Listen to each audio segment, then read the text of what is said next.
Welcome, everybody, to a new episode with Astrid, your APD, your dietitian with T, no C. And today I've got with me Michael Trimboli. It's a pleasure to have you here. And I've got so many questions. First of all, before we even go any further, what is your motive of why you do what you do? And what made you become a coach, a judge, and now even like creating a new federation for bodybuilding? Like, tell me all about you. Okay, so to answer that part, it's all about giving back, to be honest. Like, I'm a very giving person, sometimes to my detriment because I don't look after myself and myself first when maybe I should. But that's what it's all about for me. I'll go into my kind of past history, but I was in a job that was just a corporate job, right? And I didn't feel like I was really doing anything useful, to be honest, even though, it was great work.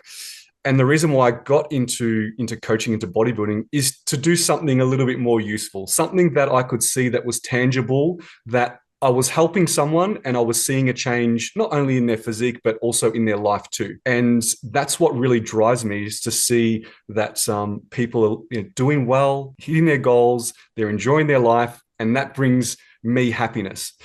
So that's why coaching for me is such a big passion. And also, getting into the federation stuff, we'll get into a second, but that's another reason why, because the only way to give back even more is to then start to control and own a federation so you can do even more within the industry. So that's kind of my underlying motivation with everything that I do in the fitness industry, and why I love it so much. And it's also given me so much too. So, you know, growing up, I like to train and those kind of things, and I competed and I got so much out of it personally.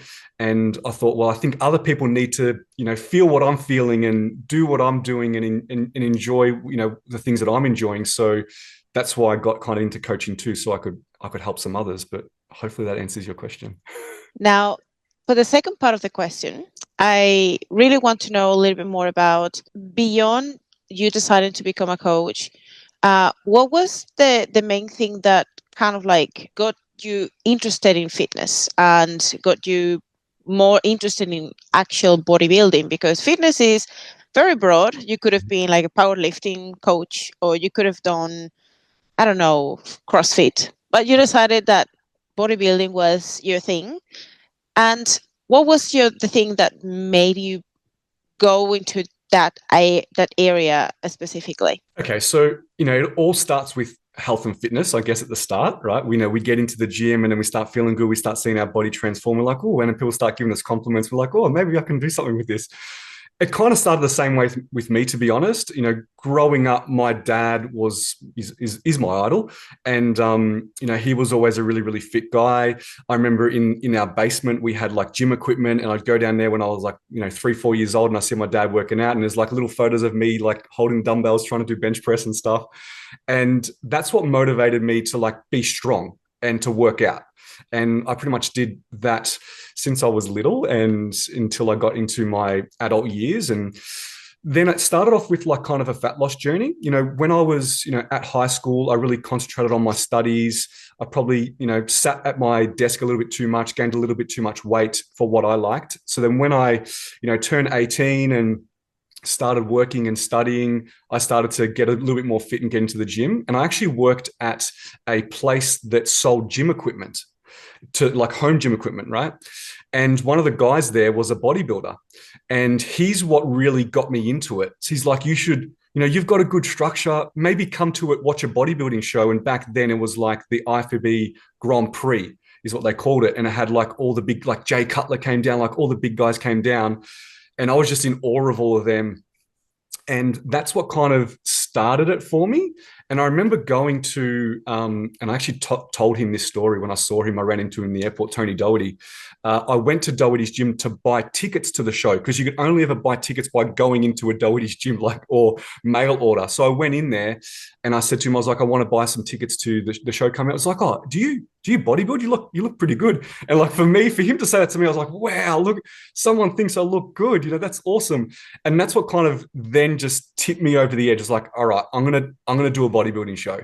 So, back then, my first show was 2011, so like a long time ago.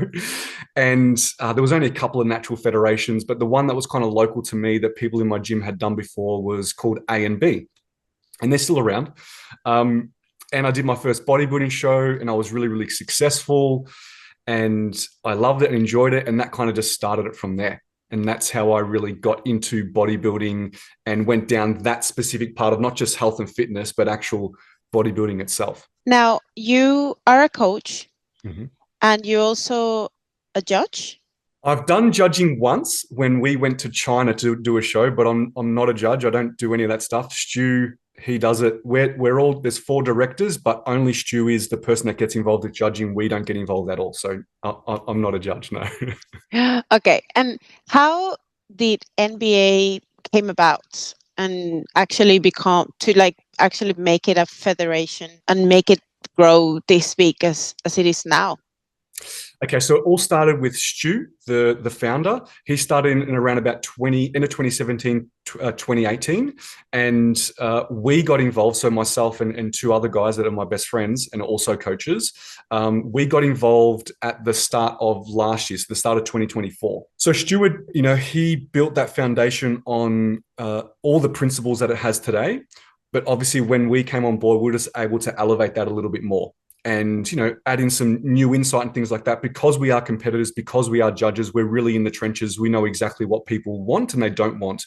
And what's funny is that what's made us so successful are the simplest things and the simplest changes that we made that we were screaming at all the federations to do. We'd go to shows and we'd talk to the presidents, can you do this? Can you do this? We really want this. The athletes want this. The coaches want this. They didn't want to listen to us. So then when we bought into the federation, we're like, well, we'll just do it ourselves and we'll see how good it is. And that's why we became so successful. And we're on a trajectory like a rocket, to be honest. And we're really, really growing really fast. So that's how kind of NBA started with Stu. And then we just put the foot on the accelerator when we got involved. But obviously just maintaining all those principles and the vision that he had originally. So we've been on board for a year. This is going to be our second full year. We've obviously made a lot of changes, but we've still hold true to the fact that we put athletes first. It's not whenever we have a meeting, which is weekly and more than that too sometimes, is whenever we make a decision, we think athlete first. Then, is it going to be good for us? Is it going to be easy to implement? Is it going to be financially beneficial? Things like that. So, but it's always athlete first approach. And you probably see that with, the fact that you were a part of the show and you've probably watched what we've done a little bit too, that,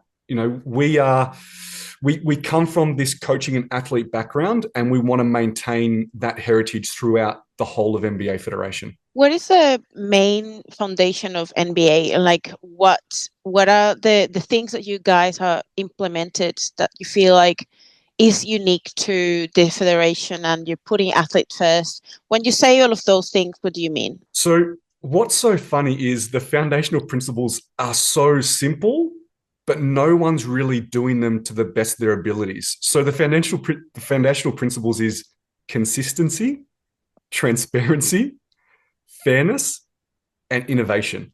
Pretty simple, right? But not many federations are doing it. And it's because of the way they're kind of set up in a way. See, it's 4 of us and we control the whole federation, nationally, globally, the whole thing, right?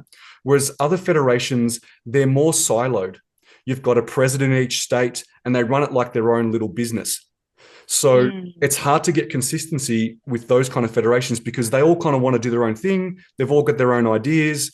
And that's why you go to each state and it's run differently. Even the crossover between divisions are different. The judging criteria is different. And then they come to a national stage and it's kind of mishmash of everyone's thoughts. And you get some really, really bad judging decisions sometimes and people get really annoyed. And that's the reason why we got really annoyed most of the time too. So the principles that is our foundation are so basic. It's like, let's be as consistent as we possibly can. Wherever you go around Australia, around the world, you should know that it's an NBA show and it's ran the exact same way, the exact same judging criteria, crossover categories, everything, right? Fairness, obviously, one head judge that runs every single show. So you get fairness within the judging. Okay, so there's one person that just makes sure that the criteria is consistent everywhere and it's fair. Obviously, fairness comes into the fact of testing as well. So making sure that you are testing all the overall winners and randomly testing people as well. That comes in with fairness. And that also comes in with transparency. And transparency also means making sure that you make your results known from your judges, and that the judges have is all our, and this comes into innovation as well, the judges actually have digital scorecards. There's no like write on a piece of paper, hand it down to the judge, and then the judge goes, I don't like that. I'll just decide what I want to do, right? It's actually, they put in their scores. It comes to a tabulator. The tabulator shows the head judge, and the head judge goes, okay, that's the result. And Stu will tell you many times that there's been some occasions where he's been outvoted. That's how fair it is. If there's 5 on a panel and him and one other person think one way, but the 3 others think another way, he got outvoted. And that's what we talk about fairness. So, and transparency also, because you can go back and you can look at all the results of all the judges for all the divisions, and we have all that data. So again, these are like basics that you would think that every federation does, but we just do them really, really well. And we make sure that that underpins everything that we do. That's awesome. Now, how hard is to actually build a federation? Like when you think about all the work you have put in for that, how do you even come across building that from scratch? Like you decided we are going to create a new federation, it's called NBA, this is how it's going to go. And then where do you go from there? Yeah, like Stu would be able to tell you the infancy of it all, but let's think about it this way, right? So you've obviously got to put on shows. So you need to have venues in each state or in the states that you want to be in, right? You need to make sure the venue has the capacity to have the people. It's got a proper backstage, it's got a proper stage, it's got all the facilities that you need, right? Then you've got to get people there. So you've got to get competitors, right? So then you've got to convince coaches and athletes that it's worth your time and your money to come and compete in this federation. And that just takes time. It just takes momentum and time and building relationships and proving that you can put on a good experience and a good show, and all those, founding principles are there and everyone can see it. And it just takes time to build that momentum. So, Stu started, with the Melbourne show, his Melbourne show being like 20 competitors. We just did our biggest one last season, which was like 150. So it just takes time, right? But it'll get there. And, we've got some other states that we're kind of just starting in last year. And again, that's starting at those small numbers, but it's expanding every single year. So it comes down to trust. The athletes and the coaches need to trust that what you say and what you're going to do, you're going to do. You put on a good experience. And then from there, it kind of just snowballs. But there's obviously, you need to come up with the categories and the rules and the regulations and all those kind of things. But when you think about it, all that is really there. It's kind of, the industry is run a certain way and everyone follows a certain set of guidelines and rules in a way. So that's kind of the easy part. You might pick different divisions and maybe different criteria here and there, but that's probably already like 75% done for you. It's the other stuff. It's building the trust. It's building the momentum. It's building the brand, and not trying to copy others, not try to sell out. Don't change your vision because maybe it's taking a little bit more time to grow. Just stay strong and just keep doing what you're doing and just trust in the process. What is the difference between NBA as a natural federation and maybe some others that are kind of similar in terms of natural federations? Let's say ICN. There are others that I have no idea what the name are, but like, what is the biggest difference when you think about NBA and the rest? I honestly think those underlying principles, to be honest. Okay. And as I said, like ICN is a great federation. They've been in Australia for a very, very long time. They were originally INBA, then there was like this split and transfer and they turned into ICN, but it's pretty much the same people, to be honest. But they are almost like an independent model. So they have an overarching owner, president, if you want to call it that. But all the states kind of do their own thing under the same umbrella with kind of some consistency, but there's a lot of differences. So That's what I'd see is the major difference between, NBA and ICN. But when we think about categories and divisions, yes, there is some differences. I like to think, and this is kind of Stu's vision, is we more follow the international standard of the divisions that are known internationally, right? Whereas some federations have like an Australian version of those divisions, right? So we're kind of aligning ourselves to the international standards for like bikini and wellness and those kind of things, and classic physique, because that's even a different one in different federations. So that's probably the kind of the difference there. But the funny thing is in Australia, there are some Australian divisions that are very, very popular. So female sports and female fitness is not an international division. It's not done anywhere else. But in Australia, it's massive.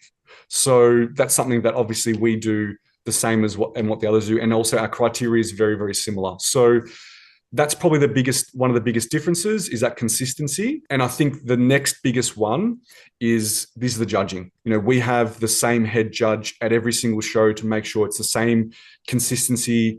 The criteria are judged the exact same way, whereas they don't have that. They have different head judges at different shows, and then at nationals, it's kind of an amalgamation of all these people coming together to make a decision on what they think is the criteria. Now, I think they are trying to improve that, and maybe we've played a little bit of a role in trying to help them elevate, because people are understanding and liking what we're putting out there. So I think they're understanding that they need to start making a change and making a move, because that is what people actually want. Okay. Now, thinking about the actual divisions, how do you determine how one competitor can compete in similar divisions or few, but they cannot compete in others? Mm-hmm. And like, if you have decided one is going to be really good for this division, like you foresee that person may win the overall, if that person competes in other divisions, you kind of like put the score down to get it. And I think I'm asking this because yes, I understand what you're saying. I understand what you're saying. So yeah, when you think about it, if someone is perfect for a criteria, they should cross compete. So for you, I wouldn't tell you to do any other division but wellness. That's it, because you're perfect for that division. So you should only do that. Like, don't try to do sports, don't try to do fitness. You may place okay, but you're not going to be the ideal. So if you're built perfect for a division, stick to it. The thing is, that's kind of rare, right? There's not many people that are actually built specifically perfect for a division. So they kind of try one and the other, see where they land based on the competition and the lineup that's there. And maybe they fall in a position where they win that division, if that makes sense. So it's based on whether you're perfect for the criteria and also who shows up on the day. Okay. Because the judges, and this is something that Stu told me, because obviously he's the head judge. He said, think of the criteria as kind of there in the middle, right? And someone can be below the criteria, so they're not as lean and not as muscular as what we want. Some people can be above. They could be too lean and too muscular. Some people think that because you're above, you automatically lose. That's not the case. It's who's the closest to the center. So you've got some people that were maybe too muscular and too lean, but they were closest to the criteria compared to the person that was below the muscularity and below the conditioning. So again, it's whoever's closest to the division on the day based on the lineup that is there. And as I said, some people aren't perfect for a division like you, and they will cross-compete. And that's the reason why we allow that cross-competing, which is pretty common in most federations, to be honest. But the way we structure it is, and I don't like to use this terminology, but I can't think of something better, but you can go one division up and one division down. Okay? So I don't like to think that something's better than the other by up and down, but you know what I mean by that. When I mean by up, it means muscularity up, conditioning up, or conditioning and muscularity down. If that makes sense. So a smaller, not as lean individual. So for instance, if you sit in bikini, you can go up to sports or down to swimsuit. Okay. So that's how we kind of make that distinction between up and down. So you're allowed to do that within our federation, and to be honest, within most. There are some other cross-competing rules, if I can get into them to not make it complicated, but we see wellness, sports, and fitness as a trio, and you can pick two of the three, okay? Because the conditioning and muscularity requirement are very similar between the three, Obviously, there's an ideal look like what you have for a specific one, but there's some similarities there. So we allow people to pick two of the three. Okay. And that's the same with men's fitness, physique, and classic. They've got to pick two of those three in that trio, if that makes sense. Okay. Now, we only allow you to pick two categories because we don't want people to do absolutely everything and it just becomes a very, very boring show because the same people are just up there 20 times in one day. So we're very, and that's another principle that, or something that Stu was very, very strict on from the start, is some other federations just allow you to do absolutely everything and just open, and you can have this like you're in 9 divisions. We have 2 categories only, and in each one, 3 divisions only, maximum. So a category is like wellness or fitness or sports. That's a category. Division is what's inside that category. So, you know, your age group, your open, your novice, whatever that may be. I guess my question is, can you compete in one division and you probably could be built for it, but not as much as maybe you said like wellness or whatever. But then if you change your training and maybe you modify somehow, you shape your physique, can you actually change the division and be better at another division? 100%. And we've seen people like move up. Again, I don't like that terminology, but move up a division where they're in bikini, they train in the off-season, they get too big, they've got to go into sports. Okay. And so on and so forth, because they just, they like to train and they like to eat food and they grow some muscle and they just get too big for the division, if that makes sense. But also a point that I think you were alluding to as well is you can change your posing to suit a division to make you look more like that criteria than others. So, you could get a woman that's in fitness that has good shape, muscularity in their lower body that could potentially change their posing to look more wellness, or vice versa. I'm sure you could probably change your posing to look more fitness if you really wanted to. Like, don't like hide your legs a little bit more, maybe the way you shape your feet when you pose to make sure your quads don't look as big. Like, you could probably do some things to make you look more fitness if you really wanted to. So there's a component of I tried.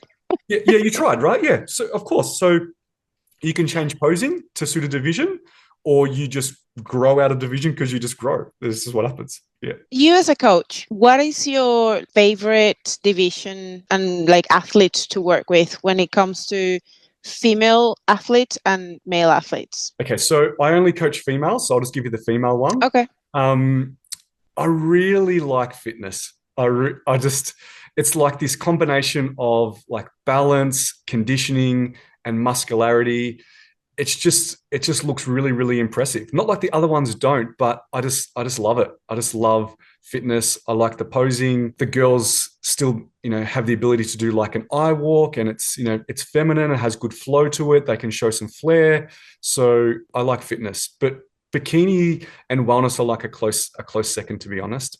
I've got some more wellness girls, so I'm starting to like it a little bit more, It's interesting because of the different way you have to train for that particular division compared to others. Like, I guess this is a big interesting part of being a coach is the program design and like how challenging it can be to design something very specific for someone who needs to work more disproportionately the lower body and pretty much get atrophy in the upper body. Like, pretty much. So it's like when I compare how I used to train before I ever decided to prep, I used to do way more upper body. Mm-hmm. Like, I would likely do, I don't know, over 12 sets per muscle group, like specifically for back and shoulders, more arms. Like, now it's like almost 8 sets per week of back.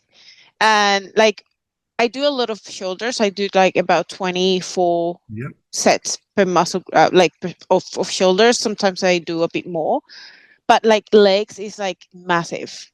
24 to 30 sets per week of glutes and hamstrings, quads. Like, it's huge, disproportionate. So it gets, as a coach, it's just finding that happy balance between what's too much and what's too little, and not over fatigue your clients and athletes, especially when fatigue management is a huge thing in contest prep.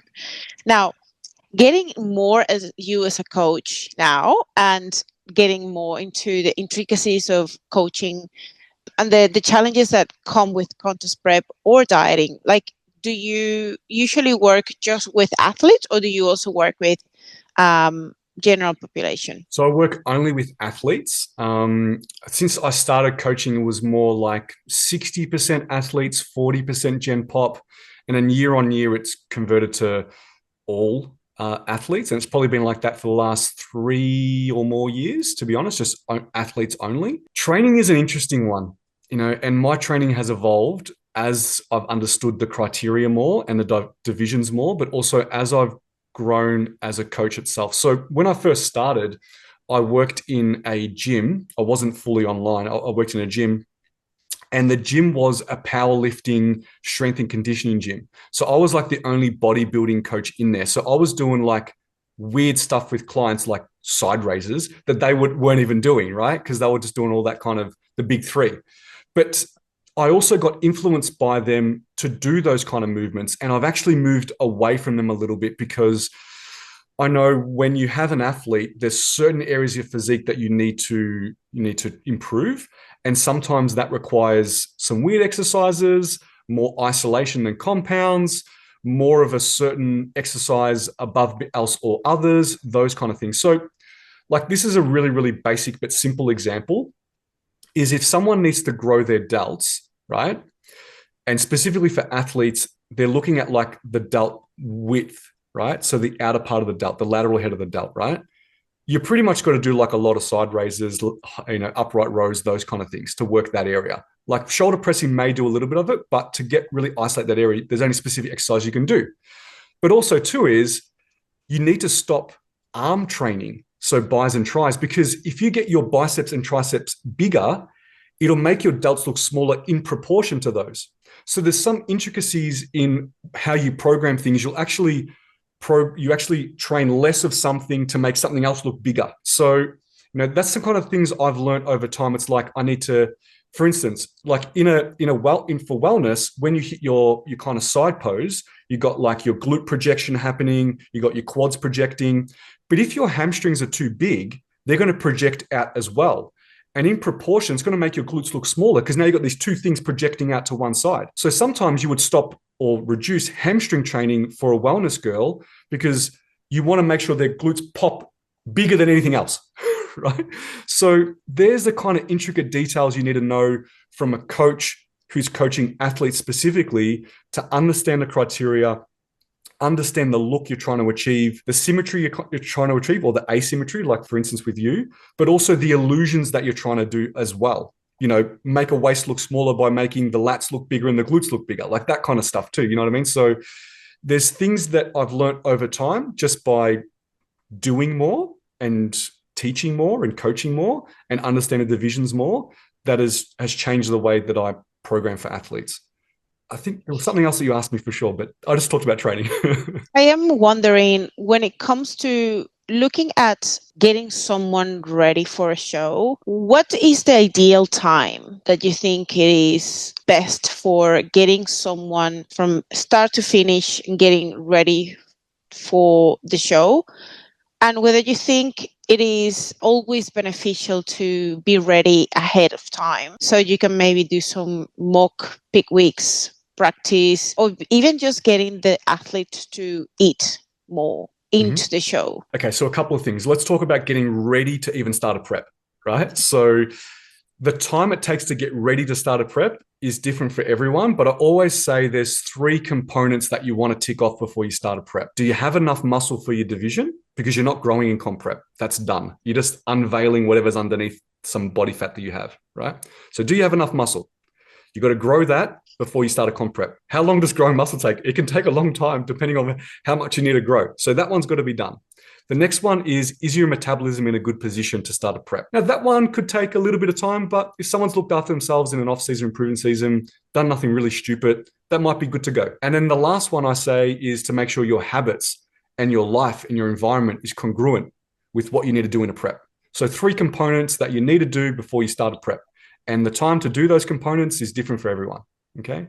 But let's just say you're good to go and you're ready to start a prep. Pretty typical that a prep for a natty athlete, female that needs to get lean, like for wellness or fitness or figure or something like that, you're going to allow around about that kind of 24 to 28, 26 kind of weeks, like roughly in that, because you made sure that you didn't get them too fluffy in the off season so that you have enough time to pull off the weight that you need to pull off. How much weight is that? Normally, you want to sit around about maybe 15% above their stage weight, like probably nothing more than that. That's if you know what their stage weight is, and it's the first time. If it's the first time you've ever prepped them, and you just have to take an educated guess on where you think their stage weight's going to be, how much body fat they have, how much time you kind of need. You do like a rate of loss, and you go, okay, that's going to take about 26 weeks, right? So there's that. So the other part of the question is, should they get ready early? Yeah, that would be ideal.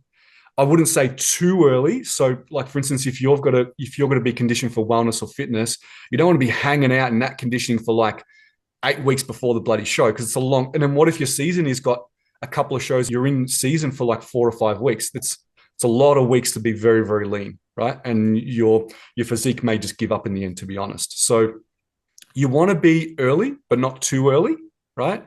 And yes, you would love to feed up. You would love to do some practice peaks weeks for sure. I think I really learned during the year of COVID when I had some athletes that were prepping and shows just keep getting delayed and delayed and delayed. So they were ready like 3 months early because it was supposed to be in September, October, and ended up being in December. And I learned that feeding up into a show and allowing them to eat more when the shows kept changing helped their physique so much.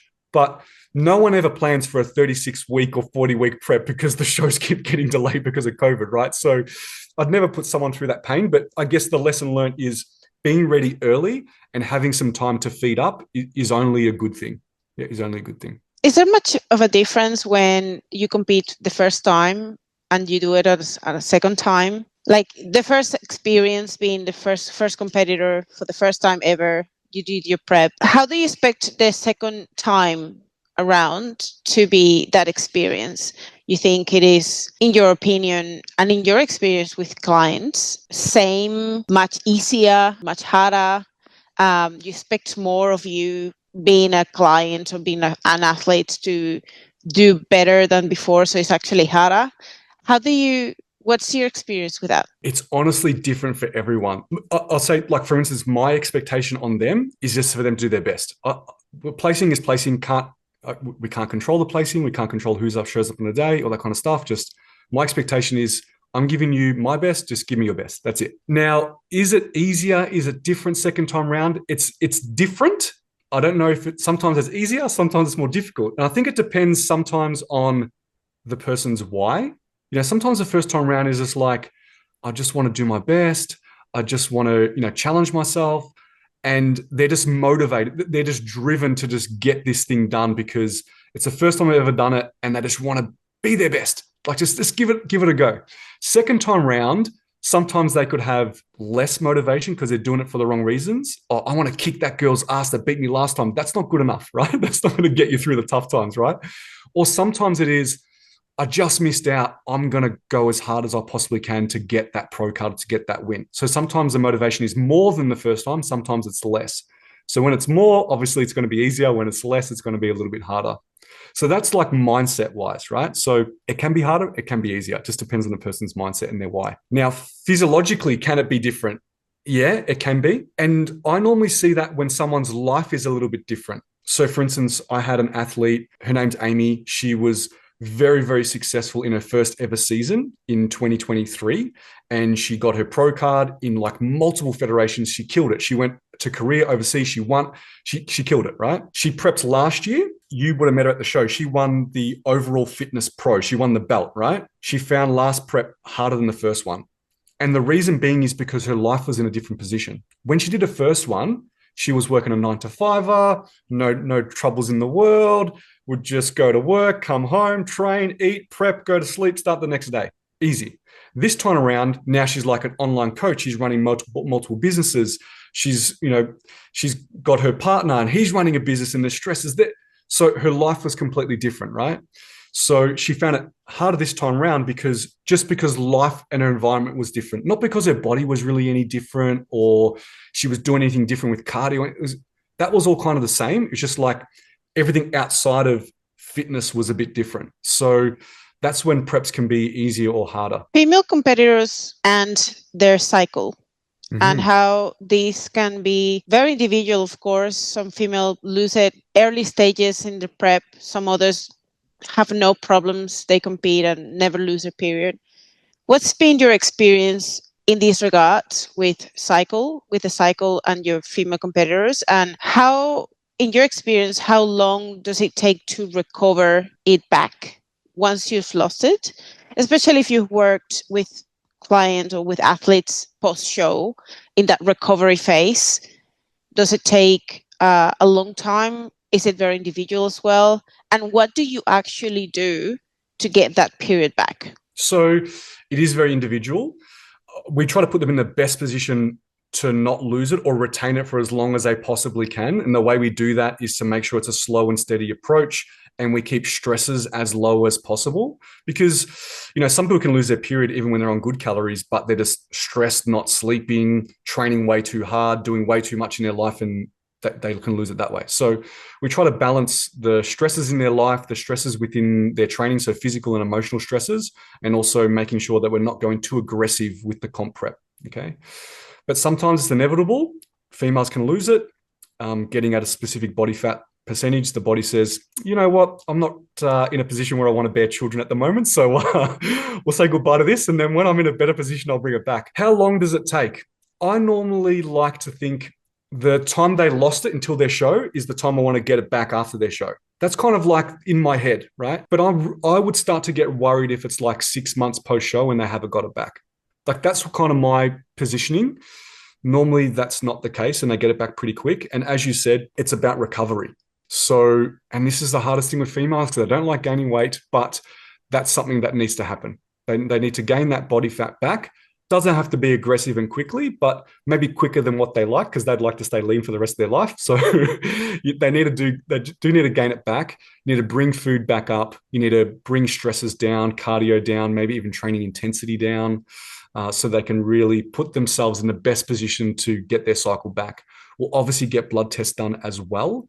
And if there's any supplements that we need to put them on, we'll definitely do that as well. So that is my number one goal post-comp, is to get them to back being healthy.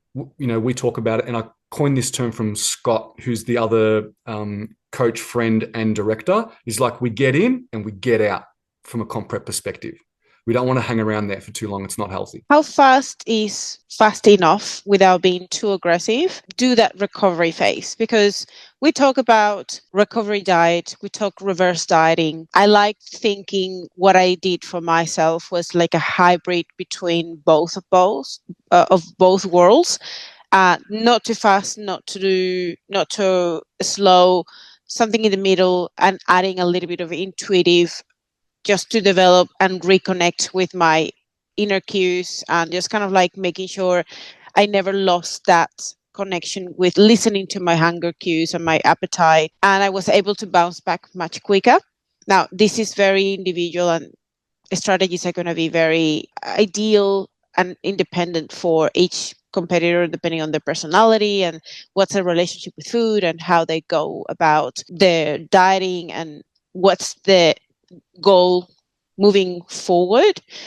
So I guess how fast is too fast? And I guess this also is going to come back depending on what are your goals moving for next season. Like, are you going to compete again or not? Because I see that could be a little bit of an issue when it comes to planning a proper recovery. And I put in the example of myself. I would have loved to do a bit more of a aggressive recovery so I could gain a little bit more body fat, rest properly, and reduce the training intensity.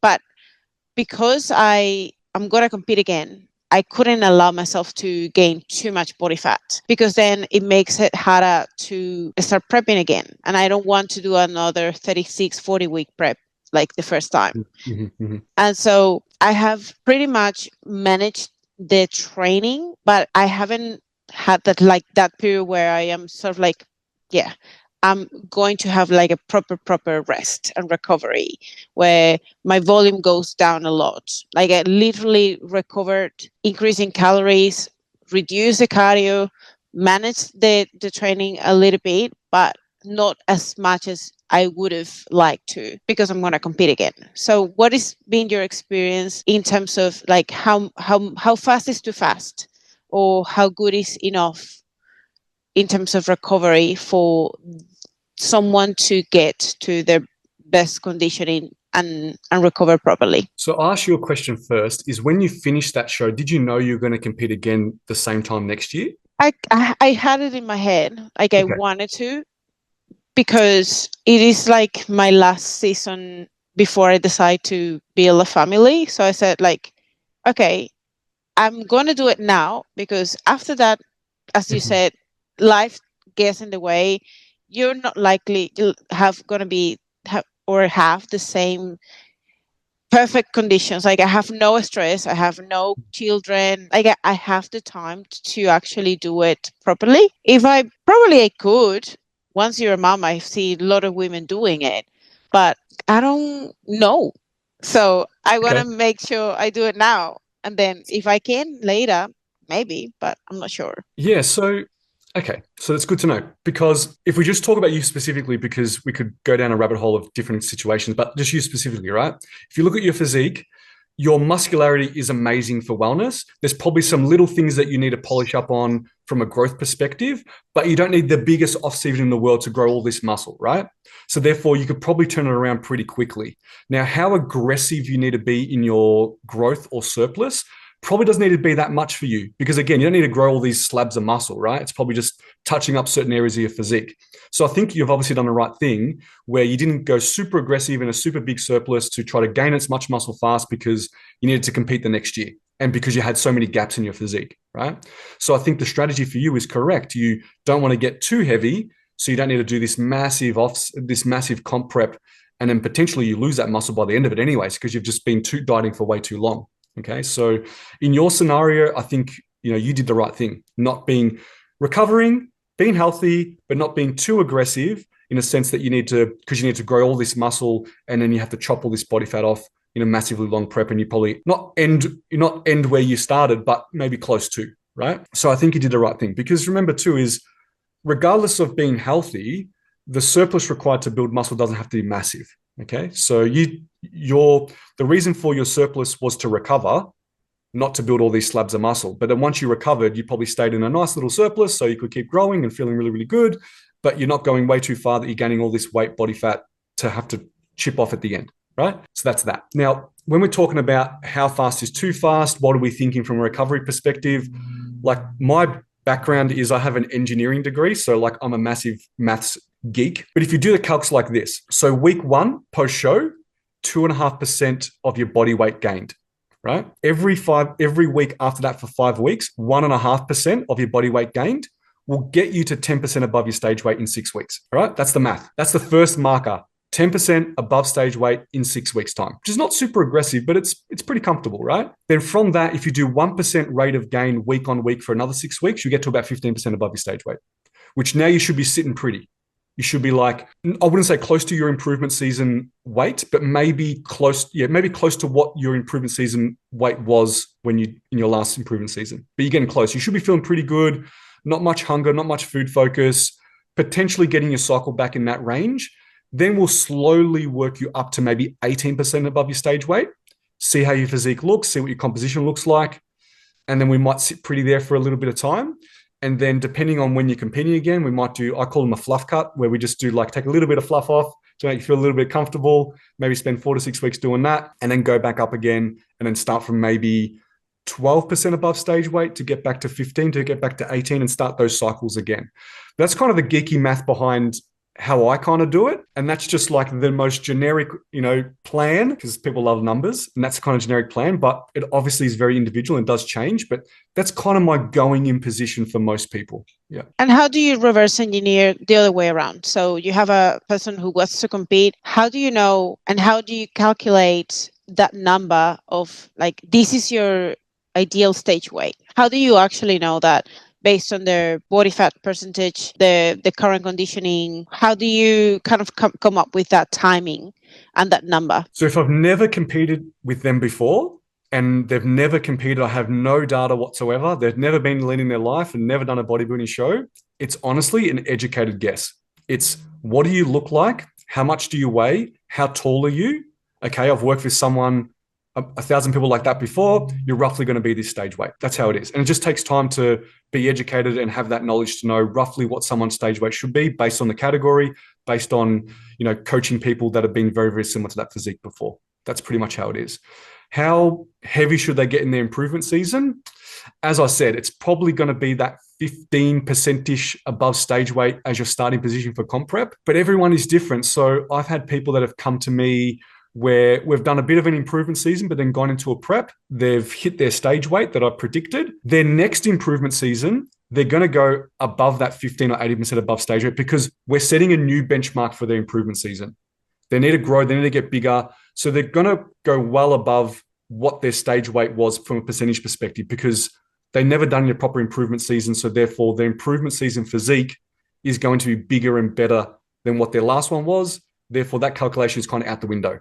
So that's why I say post-comp, you get them to 15, maybe 18%. You start to look what the physique looks like and you're like, they look pretty good. Their condition looks good. They haven't got much body fat on them. They're growing like a weed. Throw that out the window. That 18% is just gone now. We just don't even worry about that number anymore and trying to stick to that number. Let's just keep going. So as I said, it's kind of a generic way of doing things, but everyone's kind of different. On that building season, how do you know when is the maximum ceiling you can get to someone to? Because there's a productive body fat range where you are obviously optimizing for muscle gain. You're productive, you're feeling well, you're training hard, you're recovering well, your sleep is good, hunger is in a good place. All your biofeedback is giving you the right, kind of like all good ticks. Mm-hmm. But when it becomes a little bit of a problem, like when do you know, I think we have to stop and do a mini cut, or we should just not do any more surplus or not gain more weight? Mm-hmm. Is it just like the visuals that tell you, hey, you're definitely just getting too fluffy, there's completely all the abs and all the lines, everything is like, you definitely look like you don't train at all? Or like, where does that line comes up? Yeah, so a couple of things, and you touched on them. One is how they visibly look, and that's just based on experience too. Like knowing, okay, you've taken it a bit too far, you're a bit too fluffy for what I like to see in the off season. So there's that.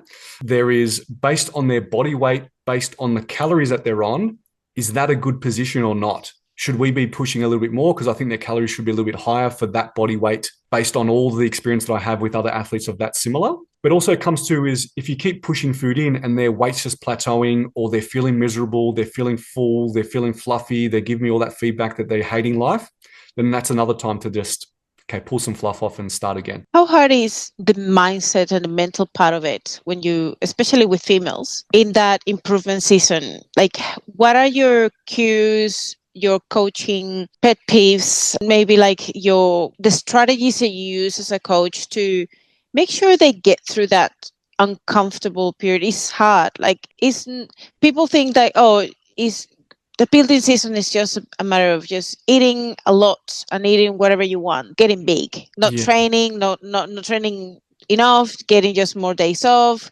cardio. That's off season. And it's actually the complete opposite. I feel it's actually harder than fat loss because you got to be so dedicated. You got to be very compliant, consistent, and make sure that calorie surplus, you're optimizing it for actually using it to grow the muscle and perform better. But mentally it's hard, especially if you have been in the two extremes. Like if you have been overweight before and you have seen your body go all the way down to be the fittest that you have ever seen your body, and having to come out of that with the fear of, I don't want to look like that anymore. And you're scared of becoming again that person. Like, I don't really want to look like that anymore. But deep inside that you can't be that lean either because that is not healthy. Like, you literally feel like shit. So how do you work around that mindset? And I guess this is one of the biggest things that I have come across, like a lot of women struggle with. I guess it's a little bit easier for me because I work with athletes only. So therefore they have a goal and we need to do everything we need to do to achieve that goal. But they still a lot of difficulties because for all those reasons that you mentioned. And I think the biggest thing is to get their buy-in on the process and the phase that you're going through and to explain the reasons why we're doing what we're doing. Because if you're like, oh, we just need to build your calories up. Why? Like, tell me why, Michael. Why do we like? Why is that important? And if you tell them why, and you get their buy-in, and you tell them how long it's going to take, and set an expectation, and say after that, I promise we're going to cut some fluff. No problem, right? So, getting their buy-in on the process, telling them how long it's going to be, making sure that they're prepared to execute and explain the reasons why we're doing what we're doing is the best approach that you can have. But also you need to be understanding of the way that they feel and empathetic. And if they do feel uncomfortable, they want to slow the process down, because we're talking about improvement season, right? Or surpluses. If they want to slow the process down, or they've got a wedding and they want to look good in a dress or whatever that may be, I just tell them, no problem, we can do that. That's all good. But just want to let you know that it's going to slow our progress down for our ultimate goal, which is getting on stage and having an awesome physique. And as long as they agree to that, then I agree to change the phase if needed to be changed.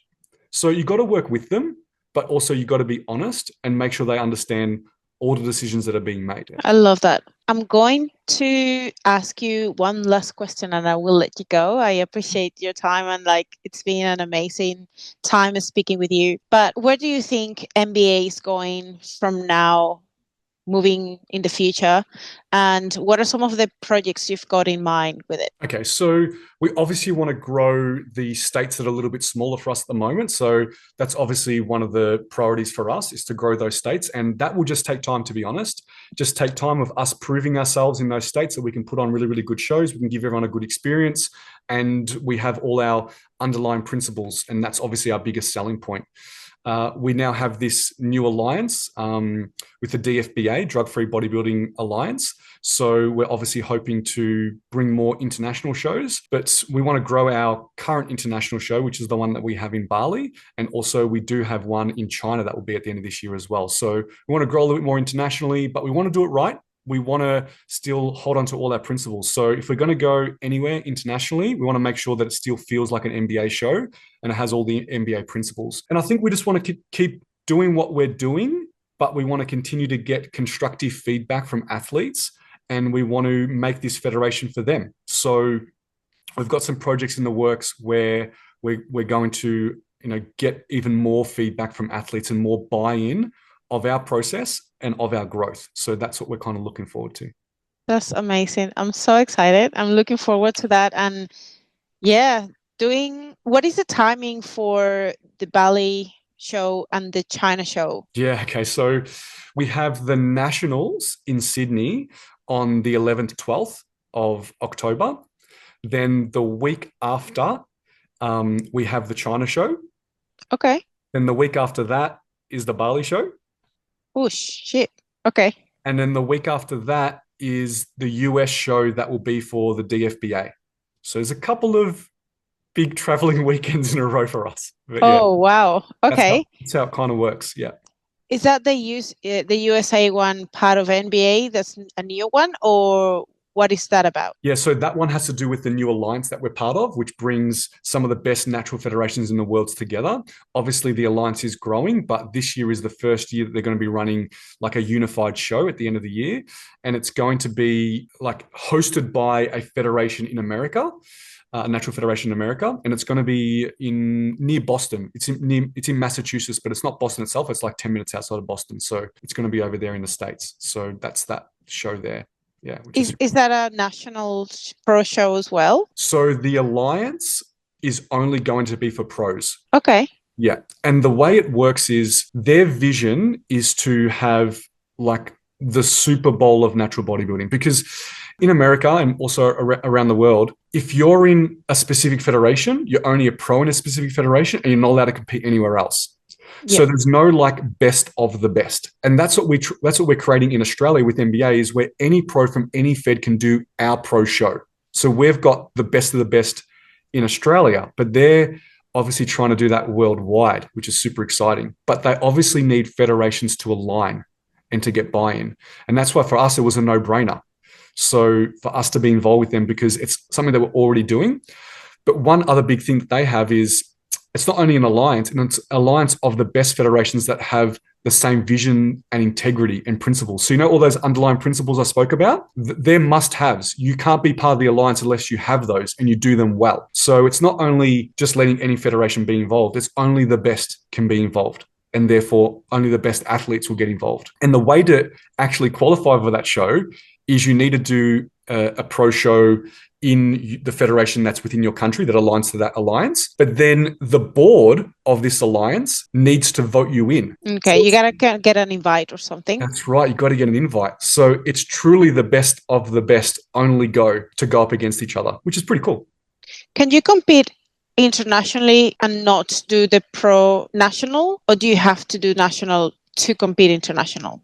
Yeah, so with this alliance, that is something that we are discussing with them, to have a channel for the amateurs still, not only for the pros. It's something that we're looking into. But for NBA itself, you can compete as an amateur in China and also in Bali with us. Okay, without competing in Sydney, for example, on the same year. In the same year, yeah. So I still have to compete. Yes, you do. Yeah. Well, you're a pro. You're in that special league, so you can only do pro shows, right? So, but it means you have to do one in Australia before going. For you could go to Bali pro show if you wanted to. Oh, without doing Sydney or anything. Yeah, of course, we'd love you to do all of them, but yeah, like technically as per the rules, yeah. Oh, okay. But to get invited for the USA. Yeah, you need to do a pro show. Yeah, you need to have done a show. Yes. Yeah. Okay, cool. Yeah. Okay, that's interesting. Yeah. Well, Michael, it's been amazing to have you here. All the nuggets that you have shared with us has been amazing. Where can people find you, and personal projects you have for you? Anything coming up? You can find me on Instagram. Michael Trimboli Fit is my handle. That's where you can find me. You can message me. You can DM me. You can ask me any questions that you like. Personal projects for me is just continuing to coach and continue to be a director of NBA. That's kind of my goal for this year, and to grow both of those throughout 2025. So that's my goal for this year. Amazing. Well, Michael, have a beautiful week, and I will speak to you very soon. And have a blessed day. Thank you. You too. Take care. Bye-bye. Bye. Thank you.